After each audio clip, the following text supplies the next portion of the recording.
പ്രോത്സാഹനം നൽകി കുട്ടികളെ നന്മയിലേക്ക് കൊണ്ടുവരണമെന്ന് തിരുവനന്തപുരം മേയർ വി രാജേഷ്. ഇതിലൂടെ മികച്ച രാഷ്ട്രം സാധ്യമാക്കണമെന്നും മേയർ പറഞ്ഞു. മേയർ കെയർ പദ്ധതിയിലൂടെ 5000 വിദ്യാർത്ഥികൾക്ക് പഠനോപകരണം നൽകി.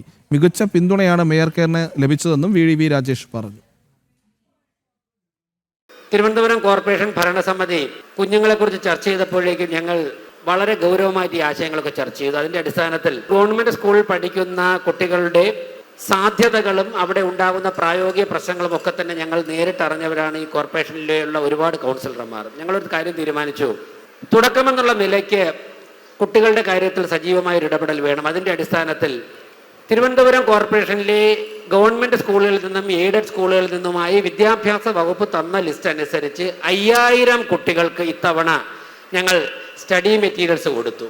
ഒരു ബാഗും കുട്ടികൾക്ക് ആവശ്യമായ notebook, instrument box, tiffin box, അതുപോലെ തന്നെ വാട്ടർ ബോട്ടിൽ കൊടുക്കുമ്പോൾ സ്റ്റീൽ തന്നെ കൊടുക്കണം, പ്ലാസ്റ്റിക് കൊടുക്കാൻ പാടില്ല എന്ന് പറഞ്ഞു.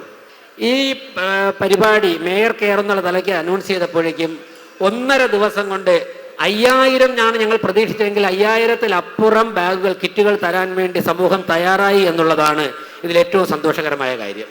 തിരുവനന്തപുരം കോർപ്പറേഷൻ്റെ ഫണ്ടിൽ നിന്നും 1 രൂപ പോലും ചെലവഴിക്കാതെ സമൂഹത്തിൽ നിന്നും വ്യത്യസ്ത മേഖലകളിൽ നിന്നും സഹായം കിറ്റുകളായി സ്വീകരിച്ചുകൊണ്ടാണ് ഞങ്ങൾ ചെയ്തത്. അടുത്ത വർഷം തിരുവനന്തപുരം കോർപ്പറേഷനുള്ളിലുള്ള മുഴുവൻ സ്കൂളുകളിലെയും കുട്ടികൾക്ക് ഇതുപോലെ ചെയ്തുകൊണ്ട് കുഞ്ഞുങ്ങളുടെ ആത്മവിശ്വാസം, ഞങ്ങൾക്കൊരാവശ്യം വന്നാൽ സംരക്ഷിക്കുവാൻ വേണ്ടി ഒരു ഭരണകൂടമുണ്ട് എന്നുള്ളൊരു കോൺഫിഡൻസ് അവരുടെ ഉള്ളിൽ പ്രതിഫലിപ്പിക്കുക, വളർത്തിയെടുക്കുക എന്നുള്ളതാണ് ഞങ്ങൾ മുന്നോട്ട് വയ്ക്കുന്ന ഒരു സിസ്റ്റം.